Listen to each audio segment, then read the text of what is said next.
Welcome to Get Sleepy, where we listen, we relax, and we get sleepy. As always, I'm your host, Thomas. I hope this new week is off to a good start for you. Tonight's story will be read by Simon and was written by Joe. It's the first in a two-part series about a charming family who have a unique perspective on life. The Pocket family are so minuscule in size that they live unnoticed by the humans whose home they occupy. To the Pockets, an ordinary object like a television seems as enormous as a mountain. Very soon, we'll join this charming family, looking on as they navigate a world much larger than they are. So, let's get comfortably settled in, ready to hear our story. You may already be lying in a position that feels just right for you. But if you need to make any adjustments, there's no harm in doing so.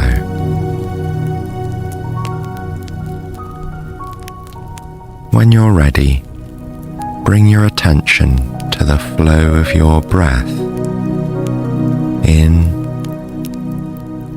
and out of the body. That natural and familiar rhythm that we can count on as our gateway to peace and calm. Just notice the air as it enters the nostrils, feeling that very subtle sensation of coolness on its way in. And then sense the warmth of the air as it flows back out with the gentle release.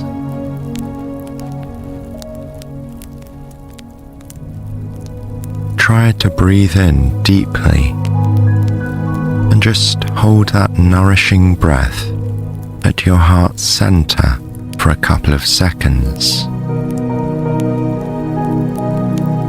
Then release it back out, warm and soothing.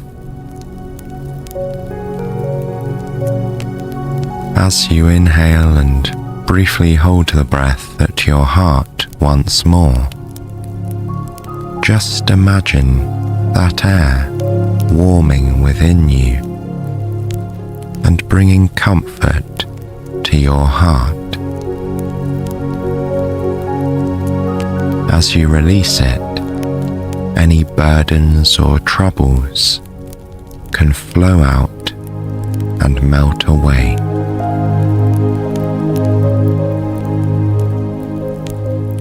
Because our breathing is such a natural process, it's easy to take each inhale and exhale for granted.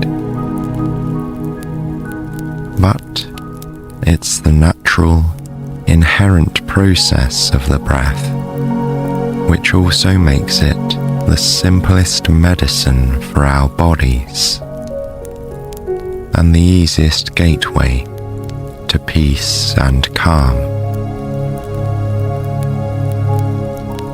So, continue to breathe deeply, holding the peace as it warms your heart, then letting go of anything disruptive as you exhale. There's nothing else you have to do now. Simply remain aware of your breathing as you relax more and more. While you do, we can begin tonight's story.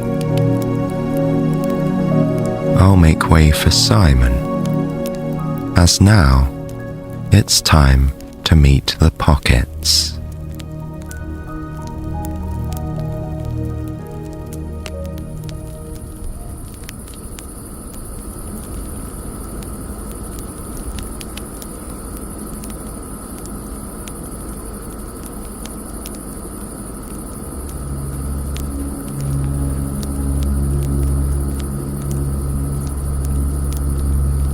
The Pocket family are sound asleep on the kitchen windowsill. They're hidden behind boxes piled high on the counters. They've made themselves very comfortable here, among the cloths and cleaning products. Mr. and Mrs. Pocket, known affectionately as Ma and Pa, lie side by side. They're tucked within the folds of a dusting cloth. Ma is snoring, and every time she exhales, the yellow fabric rises in the air. Next to her, Pa sleeps deeply, an expression of peace and contentment on his face. Nearby, the Pocket children sleep just as soundly. Both Matilda and Joe have made their beds within the wisps of a feather duster. It's so large and fluffy that it's like sleeping on a cloud. Of course, the family don't usually sleep on the kitchen windowsill among cloths and cleaning supplies. For years, they slept in their own secret bedrooms, hidden in an old tissue box at the back of a kitchen cupboard. There, they lived in blissful solitude for many years. They rarely ever glimpsed the elderly couple who owned the place, or indeed any humans at all. But last month, the moving van arrived. Every cupboard was cleared out, including theirs, as the elderly couple packed everything into cardboard boxes. All of a sudden, the Pocket family had lost their old home. But they weren't too worried. They saw it as an opportunity for adventure and exploration, and an exciting new chapter in their family story. First, they decided, there should be a temporary move to the kitchen windowsill, while the new human family settled in. It was Pa who chose the windowsill. He thought it might be useful to sleep beside the window and be woken by natural daylight in the morning. This way, they would all be awake early, long before the humans. They'd have the house to themselves for a few hours. They could talk and eat freely, and even wash in the kitchen sink. It would also give them time to move into one of their countless tiny hideouts before the humans were up and about. And that's exactly what the Pockets have been doing over the past month. They've been observing the new homeowners from behind boxes, underneath furniture, and through cracks in the skirting board. Like the previous residents, these new humans are a family of two. They're called the Grangers. There's a mum in her early 30s and a very smiley 5-year-old daughter. The Grangers have many friends, kind people who have spent the last month helping to move furniture, paint walls, and unpack various new objects around the house. According to Matilda Pocket, this is proof that the Grangers are nice people. They must be nice to have so many friends willing to help them out. The rest of the Pocket family agrees. They've overheard conversations between the mother and daughter.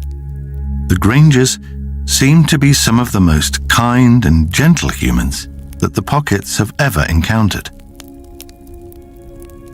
At bedtime, the mother sits at the edge of her daughter's bed, reading stories until the girl falls asleep. Then, the mother tucks her into the bedsheets, kisses her forehead, and tiptoes softly out of the room. The Pocket children are often a secret audience for these bedtime stories. Matilda and Joe sit comfortably on a nearby shelf, resting against the books. They love to listen to these soothing tales. Then, back on the kitchen windowsill, they climb into the cloud-like feather duster and fall asleep. Although the Pockets didn't plan their stay on the windowsill, it actually worked out rather well for them. In many ways, the last month has felt like an extended family holiday. The windowsill is the ideal vacation spot. They've dined like royalty on takeaways left on the kitchen counter, and they've enjoyed access to a constant supply of fresh water from the taps. Their bedding may be unconventional, but it's as soft and comfortable as the sheets in any five-star hotel. Ma and Pa have grown particularly fond of their velvety dusting cloth with its scents of lemon and lavender. But they all agree that the best thing about their new home on the windowsill is the reason Pa suggested it in the first place. They love the sheer beauty of the light radiating through the window. It's particularly beautiful now at dawn as the sun begins to rise and soft light disperses through the glass. It casts a golden sheen across the family's sleepy faces, warming their skin with its gentle touch. Across the sill, each member of the family begins to stir. They shuffle in their bedding and stretch their arms and legs. Joe is the first to get up. He's the tallest of the bunch.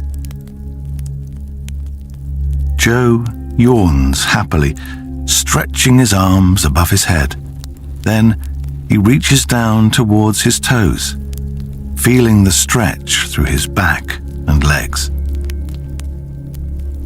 Finally, he sits down, cross-legged, to admire the sunrise through the kitchen window. It's the kind of moment that anyone would appreciate, watching the sun rising through a clear blue sky. But having spent a lifetime waking in the back of a dark cupboard, Joe particularly appreciates this view. So do the rest of the Pockets, who soon come to sit beside him. Recently, this has become their morning ritual. They climb out of bed, sit facing the glass, and look out at the sunrise. Together, they watch as the massive orb of golden light slowly inches upwards in the sky. It gradually reveals the natural beauty at the back of the house. There's a rectangular lawn bordered by rose beds with a stone fountain at its center.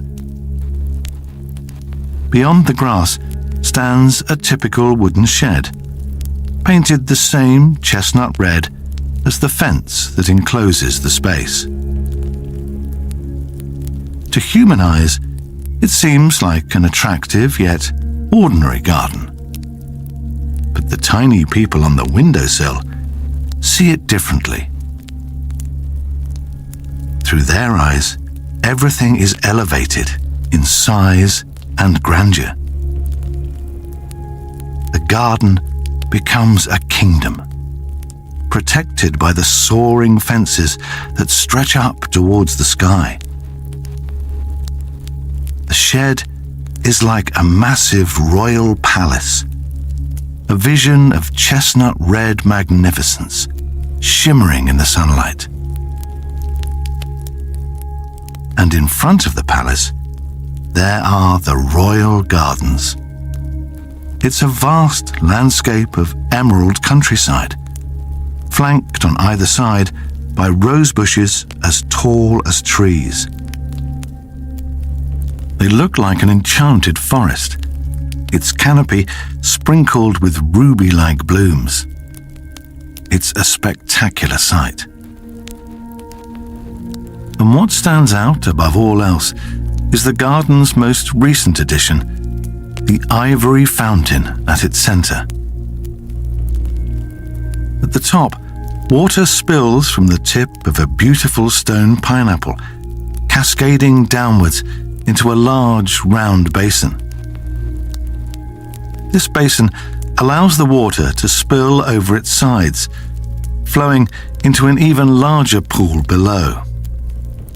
It's a feast for the eyes. For the pockets, this splendid fountain looks enormous, like an Egyptian pyramid. This morning, the pockets sit by the window and admire the fountain, meditating on its sound.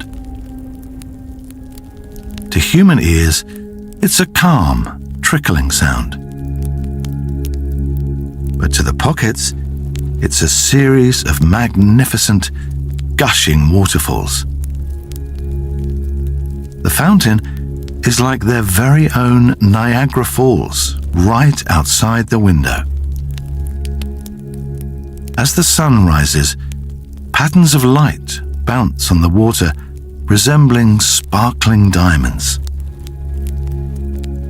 The sight is so beautiful that Pa feels inspired. Turning to his wife and children, he says that even after they leave the windowsill, he hopes they'll return here often. Once the sun has risen, the family slip down from the sill, one by one, making their way past the kitchen sink. They often have showers in the sink, taking it in turns to climb down the plug chain and stand beneath the dripping tap.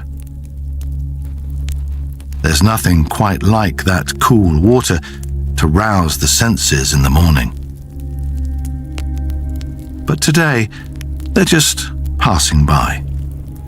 There's no need for an invigorating wash right now. With the prospect of adventure ahead, the pockets are energized and more cheerful than ever. The humans have settled down with their furniture in place and the walls freshly painted. So now it's time for the pockets to explore and find a new place to call home. Over the past few weeks, they've all spent a lot of time thinking about where they might like to live. Each member of the family has a preferred place in mind. Ma and Pa are great believers in fairness and equality, so they've decided that each person's choice will be looked at and considered. The location of their next home will be chosen by family vote. The first person to showcase his choice is Pa. This is why he's leading the way now. Protruding from his backpack are two repurposed toothpicks. These are his walking sticks, which are very handy when crossing uneven terrain. The pockets are experienced explorers, so everyone has their own walking sticks and backpacks filled with equipment. These are things collected over the years, repurposed to form an effective adventurer's kit. the Pockets rely on these tools whenever they head out. For instance, their climbing ropes are a combination of knotted string, safety pins, and picture hooks. Thanks to these ropes, they've managed to scale every surface, no matter how tall or wide, smooth or rocky. Right now, the Pockets resemble a group of expert hikers, but instead of striding through the countryside, they're crossing marble worktops.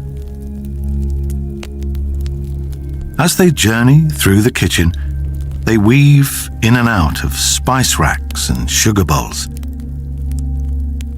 Then, after traversing the perimeter of the sink, they step onto the electric oven top.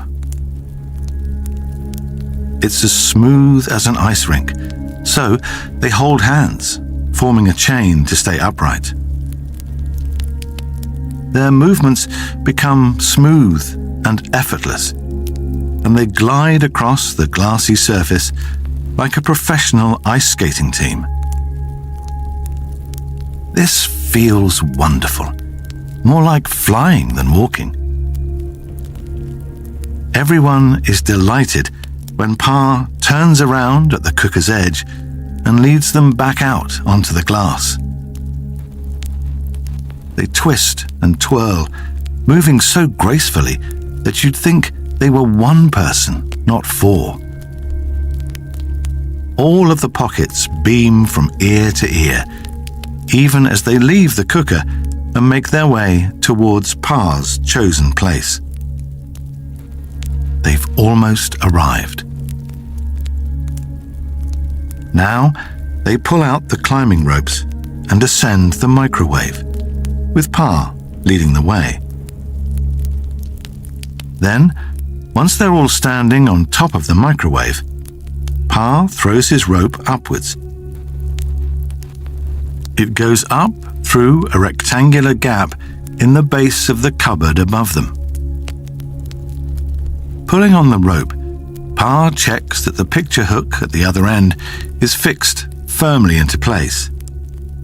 Then he climbs up the rope until he's inside the cupboard and waits for the others to join him. For the rest of the family, this cupboard seems a little unusual. It's the first time they've seen one with a giant mechanical device inside it. This is the human's boiler, Pa tells them. It provides the heat that keeps the house nice and warm. He leads them behind the machine to a spot where balls of cotton wool have been laid out like a sofa and chairs. At Pa's suggestion, the family sit down, their tiny bodies sinking into the snug fabric of the cotton wool. Instantly, they're struck by the coziness of this place and the blanket of warm air around the boiler. It's a lovely, relaxing spot. The kind of place where one might sit and read a book, especially on days when it's cold and wet outside. When Pa brings out a tray of tiny foil mugs filled with hot chocolate, it feels even more like home. As he serves them out, he explains that all it takes is a speck of cocoa dust, a drop of water from the nearby tap, and a minute beside the boiler. Then there's enough hot chocolate for the whole family. The Pockets are impressed. The hot chocolate tastes so utterly delicious. It's creamy and milky, combining the flavors of luxurious dark chocolate with a hint of sweet mint. And they're excited about the place too, picturing what it might become once decorated and furnished. They imagine nights full of chit-chat and comfort and this luxurious hot cocoa.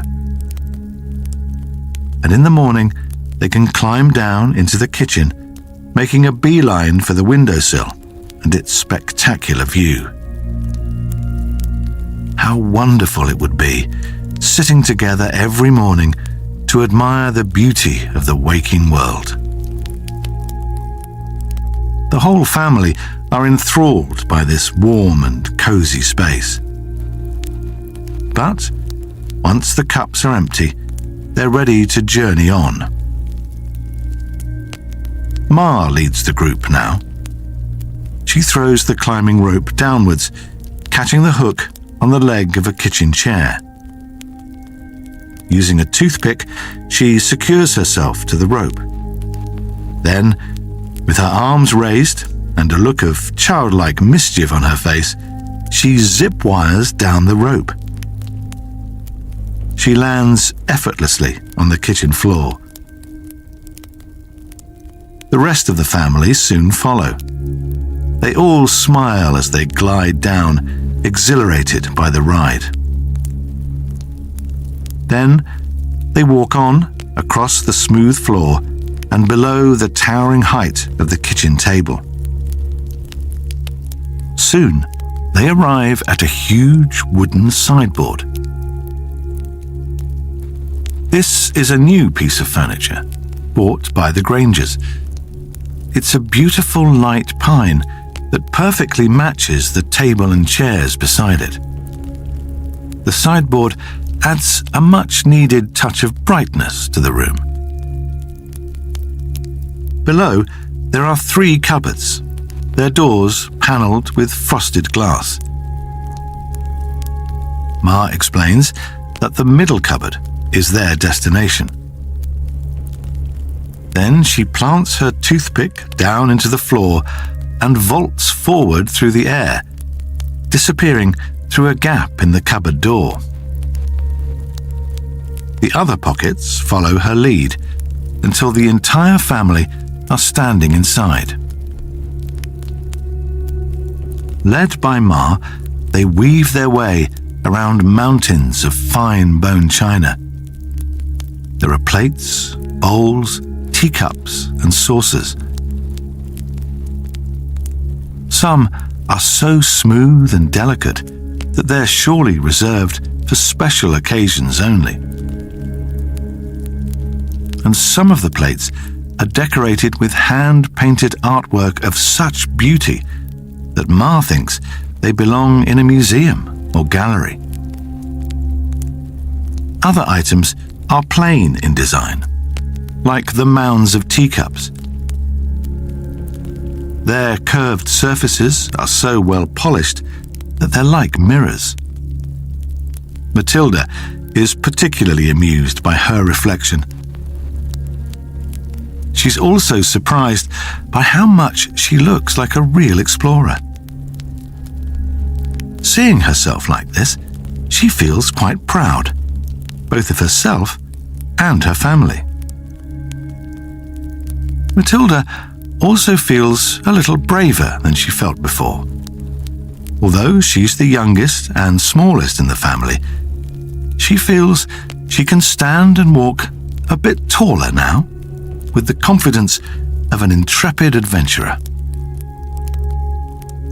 This moment is just one of many happy surprises for Matilda. As she turns a corner and reaches the back of the shelf, a table comes into view. Ma has prepared everything. The table itself is made from a single bottle top, and on its surface sits a giant loop of cereal. It's a breakfast unlike any the Pockets have seen before. This single piece of cereal looks like a giant donut of chocolatey, honey-sweet loveliness. And it's so large, it could feed the Pockets for a fortnight. As they look on in wonder, Ma explains her discovery. It seems that the little human girl eats cereal for breakfast every day. she always eats in the chair right beside this cupboard. And, as she's rather a messy eater, she scatters morsels of delicious food everywhere. So, right beside this cupboard, there is an endless supply of delicious food. And not only at breakfast time, but at lunch and dinner too. The Pockets sit down around the table, their bellies rumbling at the sight and smell of the food. Then, without another word, they all tuck in, savouring the taste of the sweet, crunchy cereal. "I think we could be very happy here," declares Matilda, as she chews the last of her cereal. "And it's much lighter than the last cupboard," says Pa. The others nod in agreement.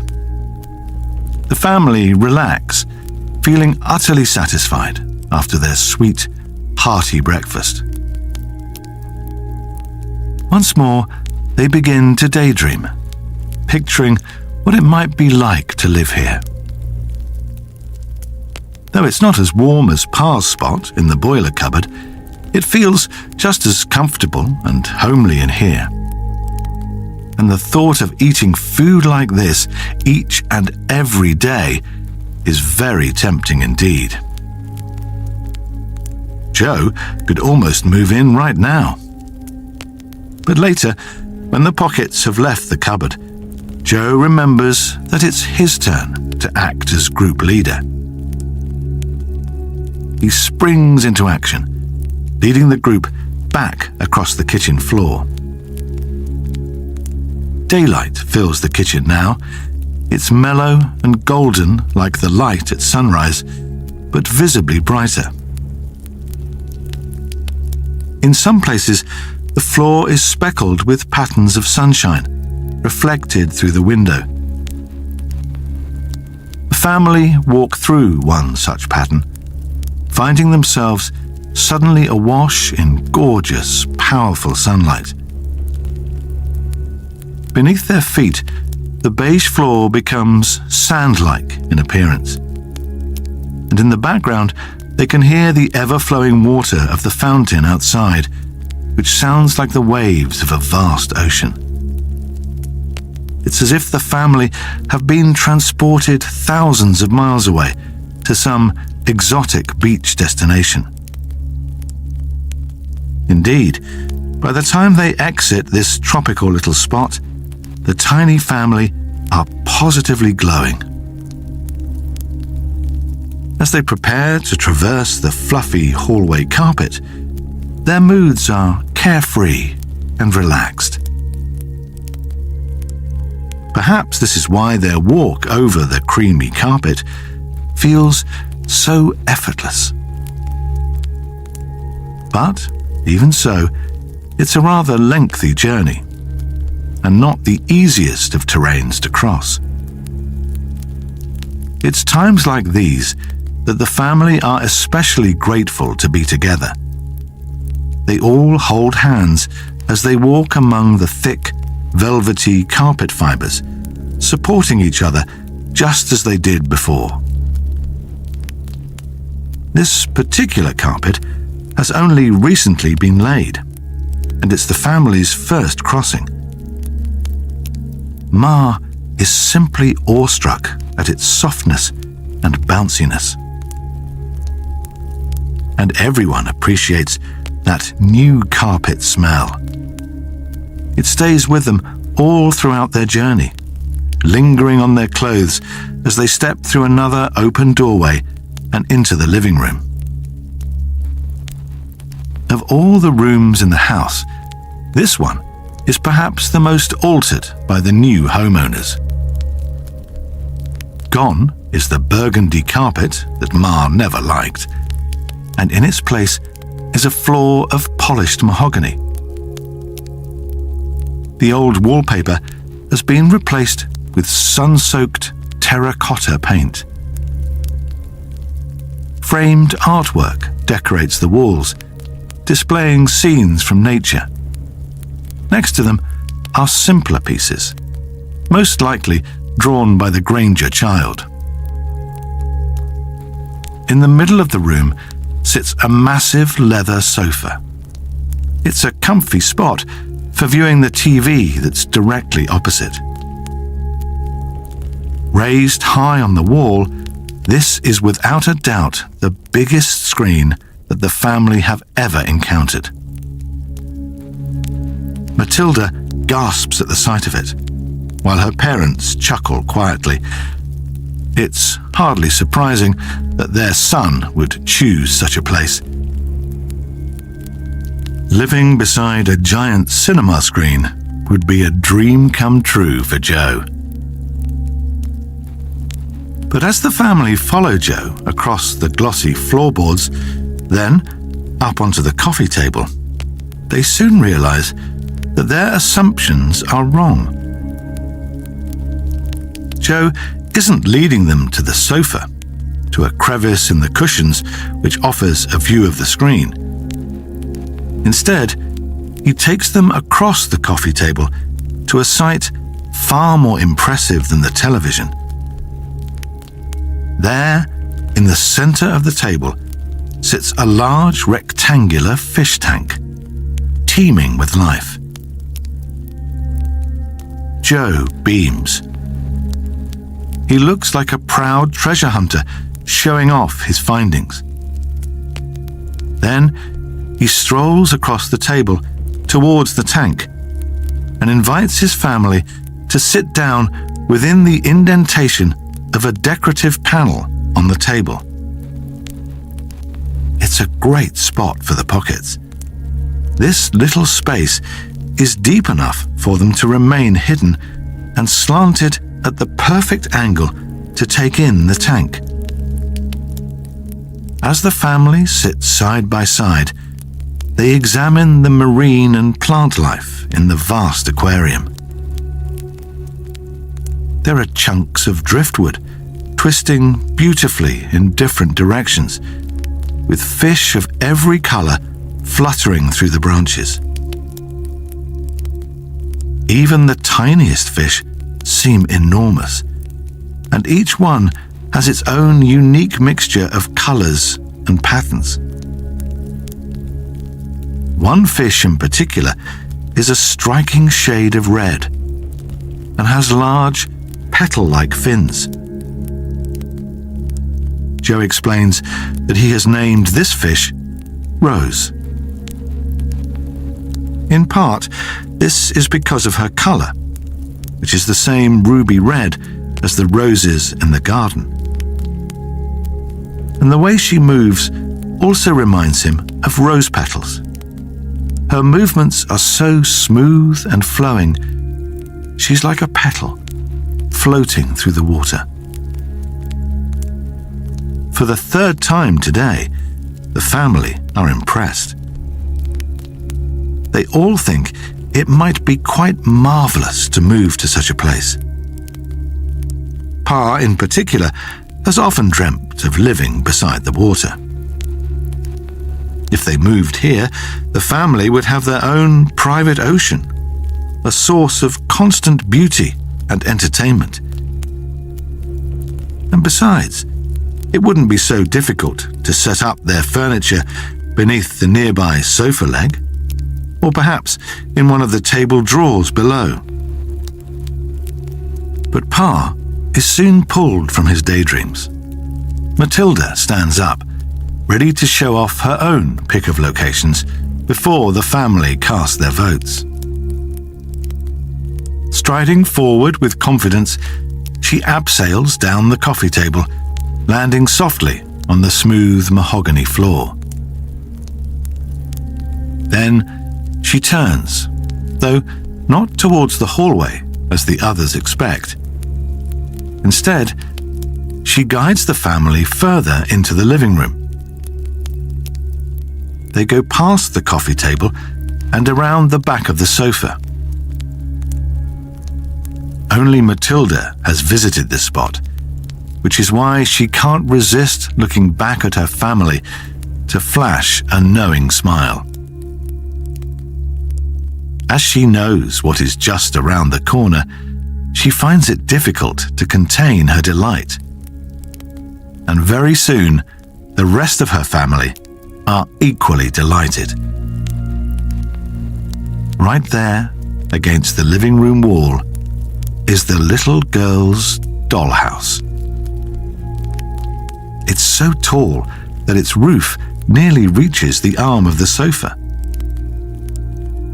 The dollhouse opens out to reveal 3 floors of various rooms, connected by stairs at each level and a lift at the side. There's a kitchen and living room on the ground floor, and a dining room and bathroom above. On the top floor, there are the bedrooms. One is larger, with a double bed at its center. And there are also 2 smaller rooms with single beds. Like every room in the house, the bedrooms are beautifully decorated and furnished with the most modern and stylish pieces. For some time, the Pockets stand here in silence, taking in the sight of this wonderful mansion. Like the other places they've seen in their travels today, it feels like home. But this place actually looks like home too. There's no longer any need to imagine furniture and decor, because it already looks better than anything they could have planned. It's a dream come true to each and every one of them. So it's no surprise that Matilda's pick wins the vote. The Pockets decide on the dollhouse even before Matilda points out the tiny remote-controlled car parked beside the house. They can use this to travel everywhere, revisiting the places they've seen today, as well as plenty of new destinations. Whenever the mood strikes, they might visit the fish tank or the fountain, or stop to sunbathe on the kitchen floor. They can fill the car boot with cereal loops, cocoa, and various other delicacies before returning home to their very own dining room. And when it's time to go to sleep, Matilda and Joe can climb into their very own beds. Here, they'll listen to a soothing bedtime story read by their parents. And then, when Matilda and Joe are fast asleep, Ma and Pa will tiptoe out of the room, leaving the children to dream of new adventures.